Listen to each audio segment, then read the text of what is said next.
Welcome back guys. So object oriented programming concept కోసం అయితే ఈ వీడియోలో మనం డిస్కస్ చేయబోతున్నాం. సో మీరు కనుక ఫస్ట్ టైం ఈ వీడియోని చూస్తున్నట్లయితే మన ఛానల్ని సబ్స్క్రైబ్ చేయండి, లైక్ చేయండి, కామెంట్ చేయండి. What is meant by object oriented programming? OOPS is a popular programming used to model real-world entities and encapsulate data and behavior. So real-world entities ఏవైతే ఉన్నాయో మనం చూస్తూ ఉంటామో వాటిని రిప్రజెంట్ చేస్తూ ఒక ప్రోగ్రామింగ్ లాంగ్వేజ్ని డిజైన్ చేశారు. అదే మన object oriented programming. Okay, for example student తీసుకున్నాం అనుకోండి. ఆ స్టూడెంట్కి సంబంధించిన ఇన్ఫర్మేషన్ అనేది వ్యాస్ట్గా ఉంటుంది.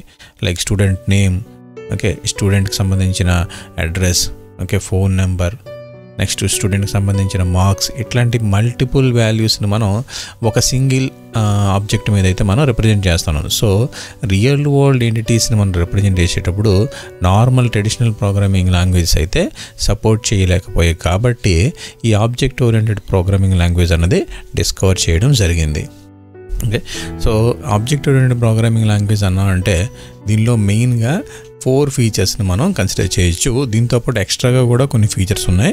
ఓకే, వాటిలో మనం ఈ 4 ఫీచర్స్ని 4 pillars of object oriented programming language కింద మనం కన్సిడర్ చేస్తూ ఉంటాం.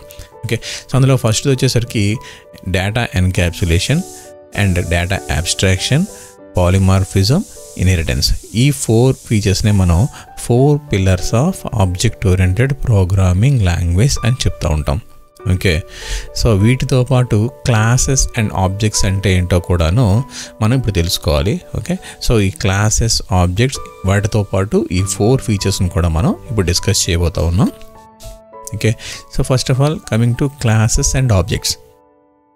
ఏ class is a user defined data type.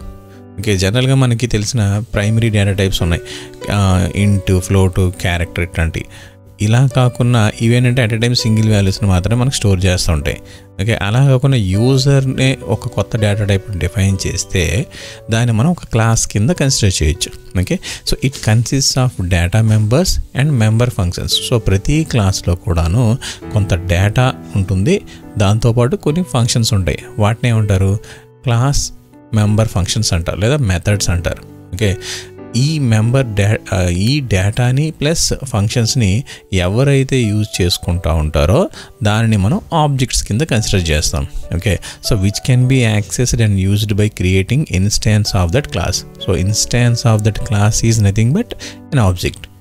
Okay, so it represents the set of properties or methods that are common to all objects of one type. So ఈ particular data టైప్కి సంబంధించిన objects అన్నీ కూడాను same క్లాస్ని represent చేస్తూ ఉంటాయి. Okay, so class is a template which is used to create objects. So coming to the objects, object is a real world representation of a class or it is an instance of class అని మనం చెప్పొచ్చు. Okay, next వచ్చేసరికి data abstraction. Okay, so what is meant by data abstraction? Data abstraction refers to providing only essential information about the data to the outside world, hiding the background details or its implementation. Okay, so డేటాని మనం hide చేస్తూ ఉంటాము. ఏదైతే అవసరం అవుతూ ఉంటుందో దాన్నే మనం రిప్రజెంట్ చేస్తూ ఉంటే దాన్ని అబ్స్ట్రాక్షన్ అంటాం. ఓకే, ఫర్ ఎగ్జాంపుల్ కార్ తీసుకున్నాం అనుకోండి. ఓకే, కస్టమర్ పాయింట్ ఆఫ్ వ్యూలో కొంత ఇన్ఫర్మేషన్ మనం ప్రజెంట్ చేస్తాం. ఓకే, అదే సేల్స్ రిప్రజెంటేటివ్ పాయింట్ ఆఫ్ వ్యూలో కొంత ఇన్ఫర్మేషన్ మనం ప్రొవైడ్ చేస్తాం. మేనేజ్మెంట్ పర్స్పెక్టివ్లో కొంత ఇన్ఫర్మేషన్ మనం ప్రొవైడ్ చేస్తూ ఉంటాం.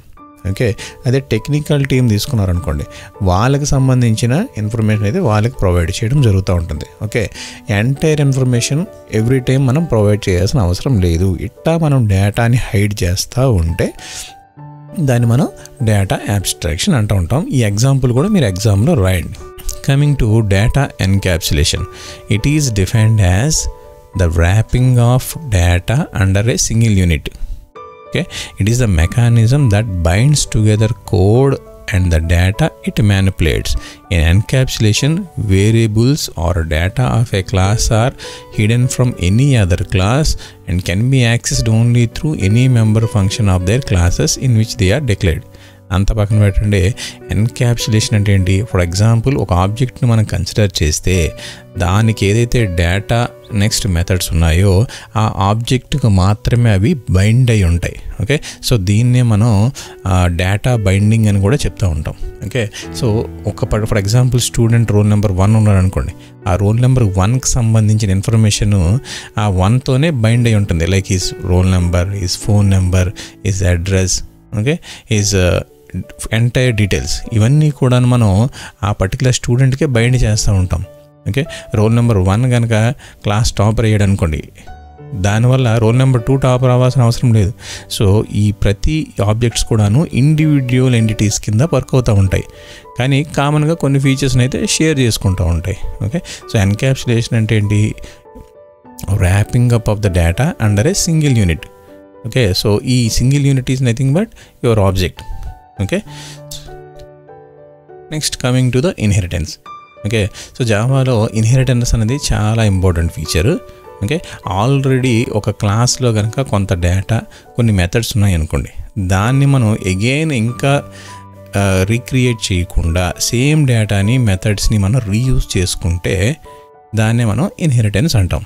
Okay, the capability of a class to derive properties and characteristics from another class is called inheritance. When we write a class, we inherit properties from other classes. Okay, so when we create a class, we don't need to write all the properties and functions again and again, as these can be inherited from another class that possesses it. Inheritance allows user to reuse the code whenever possible and reduce its redundancy. So already exist ఉన్న కోడ్ని మళ్ళీ రిపీటెడ్గా రాయడం వల్ల redundancy అనేది పెరిగిపోతూ ఉంటుంది. So దాన్ని మనం రిడ్యూస్ చేయడానికి ఇన్హెరిటెన్స్ యూజ్ చేస్తూ ఉంటాం. ఓకే, సో ఆల్రెడీ ఒక క్లాస్ ఏదైతే ప్రాపర్టీస్ని హోల్డ్ చేస్తూ ఉందో ఆ పర్టికులర్ క్లాస్ని మనం ఎక్స్టెండ్ చేయటం వల్ల వాటన్నిటిని మనం రీయూజ్ చేసుకోవచ్చు without rewriting all those things. Okay, so inheritance వల్ల అడ్వాంటేజ్ ఏముంటుంది? రీయూజబిలిటీ అనేది పెరుగుతూ ఉంటుంది. Next number of human generated lines కూడాను డిక్రీజ్ అవ్వడం జరుగుతూ ఉంటుంది.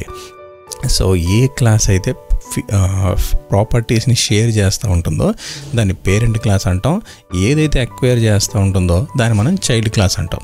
Okay, parent class, child class or super class, sub class. Okay, so ఇది inheritance.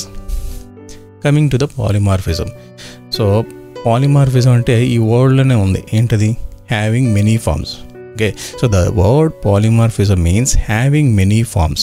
In simple words, we can define polymorphism as the ability of a message to be displayed in more than one form.